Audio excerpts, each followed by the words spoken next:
नमस्कार, मैं आरबी सिंह यादव और आप देख रहे हैं मेरा YouTube channel RB Singh Yadav editor.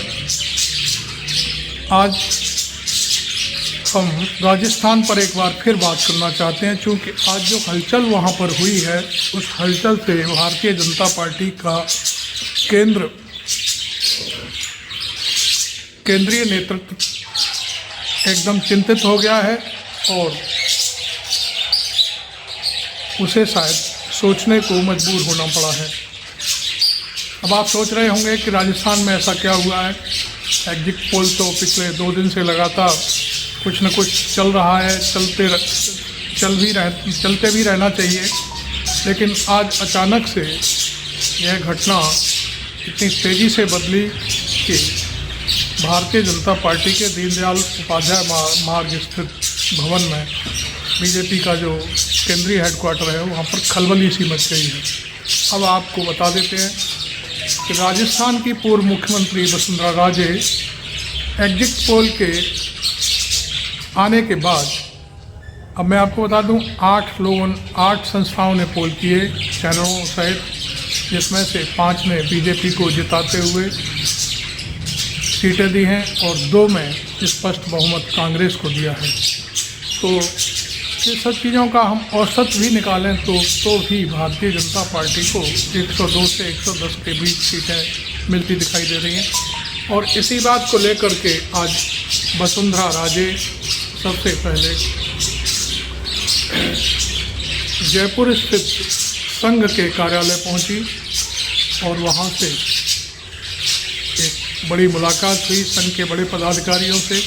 और मालूम नहीं क्या उस बातचीत में क्या निकल कर के आया, लेकिन इसके बाद काफ़ी देर के बाद जब वसुंधरा बाहर निकली संघ कार्यालय से तो पत्रकारों ने बहुत सारी बातें पूछी, लेकिन उन्होंने मुस्कुराने के अलावा किसी पत्रकार को कोई जवाब नहीं दिया। और वसुंधरा फिर कुछ ही देर में राज्यपाल के पास मिलने चली गई। आप जानते हैं राज्यपाल मिश्र उत्तर प्रदेश के एक बड़े नेता रहे कलराज मिश्र इस समय राज्यपाल हैं जयपुर में राजस्थान के, और उनसे भी उन्होंने मुलाकात की। हालांकि आप जानते हैं कि कलराज मिश्र कितने भी बड़े नेता हों, लेकिन वो इस समय नरेंद्र मोदी और अमित शाह की दया पर ही वहाँ पर राज्यपाल हैं। उनका अपना या उनका कोई खेमा कोई काम नहीं कर रहा। जो कुछ भी वो करेंगे नरेंद्र मोदी और अमित शाह के कहने पर ही सारी चीज़ों का फैसला लेंगे वो। लेकिन क्योंकि वसुंधरा राजे एक कद्दावर नेता हैं और राजस्थान में उनकी अपनी क्या कहना चाहिए, जो नेता की जो पहचान होती है वो एक बड़ी पहचान है और उनका दखल है वहाँ की राजनीति में। तो इसी को लेकर के मैं आपको ये चीज़ बताने जा रहा हूँ कि वसुंधरा राजे जैसे ही राजभवन पहुँची, उससे पहले संघ कार्यालय पहुँची, तो लोगों को लगा कि आखिरकार ये मसला क्या है। तो कुल मिलाकर के इन दोनों मुलाकातों का अर्थ ये निकलता है कि वसुंधरा राजे शपथ ग्रहण की तैयारी कर रही थी। हालांकि नतीजे कल आएंगे, लेकिन जो अनुमान है, एग्जिट पोल हैं, उसके हिसाब से उन्होंने जो गणित और फैसला सुनाया है, लिया है, अपने जो संघ कार्यालय को बताया है या राज्यपाल को भी उन्होंने कहा होगा, तो इसके लिए उन्होंने अपनी इन 2 बैठकों के जरिए केंद्र के जो नेता हैं,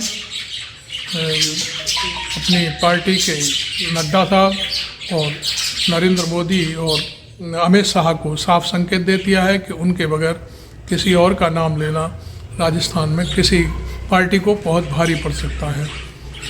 तो यह संकेत है।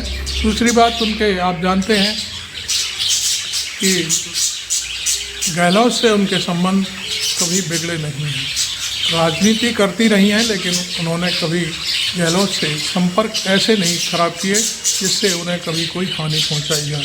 क्योंकि पिछली बारी जब धनबल के आधार पर गहलोत की सरकार गिराने का संकट आया था, तब उन्होंने उस संकट में गहलोत का साथ दिया और कह दिया कि मैं इस तरह की राजनीति में किसी का सहयोग नहीं करूँगी। तब से वो पूरे हाईकमान की, भारतीय जनता पार्टी की, नरेंद्र मोदी और अमित शाह की आंखों की किरकिरी बन गई। और इसी दौर में चुनाव घोषित हुए, उनको टिकट भी, मैं समझता हूँ कई लिस्ट जारी होने के बाद उन्हें टिकट दिया गया और अंत में उनको शायद हाईकमान को यह एहसास हुआ कि वसुंधरा के बगैर कुछ नहीं है, तो उनके कुछ समर्थक, जो 10-12 समर्थक 15 थे, उनको भी टिकट दिया गया। खैर, समर्थन वाले जो लोग थे उनको टिकट देना भारतीय जनता पार्टी हाईकमान की, मैं समझता हूँ मजबूरी थी। हालांकि नरेंद्र मोदी और अमित शाह बिल्कुल नहीं चाहते थे कि वसुंधरा को मुख्यमंत्री के चेहरे के रूप में प्रेषित किया जाए, और कोई वहाँ चेहरा भी नहीं। इस समय आप भी जानते हैं कि राजस्थान में भारतीय जनता पार्टी का चुनाव के दौरान कोई चेहरा नहीं था। लेकिन आज की घटना ने, वसुंधरा राजे ने अपना वर्चस्व बता दिया है कि राजस्थान में उनके बगैर कुछ भी नहीं हो सकता। वे, उनकी जो राजनीति है, जो उनकी पहल है, उसमें कोई दखल ना दे। तो ये साफ संकेत है, और यही आज का घटनाक्रम था कि हम आपको बताएं कि आज पूरे जयपुर में क्या होता रहा है और कैसे ये सारी कहानियाँ सामने आई हैं। तो मैंने आपको सोचा कि आम पब्लिक को भी बता दिया जाए कि भारतीय जनता पार्टी की जो कद्दावर नेता है वसुंधरा राजे, वो कुल मिलाकर के ये कहा जा सकता है कि वो सरकार बनाने की, या कहना चाहिए शपथ लेने की तैयारी में जुट गई हैं। और उन्होंने एक तीर से कई निशाने साधे हैं। संघ कार्यालय में जाकर के उन्होंने यह संकेत दे दिया है कि उनका विरोध करना हर किसी को भारी पड़ सकता है। राज्यपाल को भी उन्होंने एक संकेत दे दिया है कि उनके बगैर और उनसे बगैर पूछे वो किसी और को मुख्यमंत्री के पद की शपथ न दिलाएं। तो पार्टी लाइन की बात कर रहा हूँ, बाकी तो कल रिजल्ट बताएगा क्या होगा। और केंद्र को जेपी नड्डा की हालांकि पार्टी में कोई हैसियत नहीं है, वो अध्यक्ष जरूर हैं, लेकिन वो एक तरह से गुजरात लॉबी की कठपुतली के रूप में काम करते हैं। जैसा उनको कहा जाता है वो उसी बात पर वो आगे चलते हैं। और नेचुरल सी बात है, आप पहले भी जानते हैं, चुनाव से पहले राजस्थान में तमाम यात्राएं निकाली गई, लेकिन वसुंधरा राजे के से बगैर पूछे सारा काम किया गया। तो इससे भी वो उनका मतलब उनको अलग थलग करने का काम चल रहा था। हालांकि उन्होंने किसी भी यात्रा में भाग नहीं लिया, तो यात्राओं की जो स्थिति रही वो आपने भी देखी है। मुट्ठी भर लोग हुआ करते थे और कोई खास पहल नहीं थी।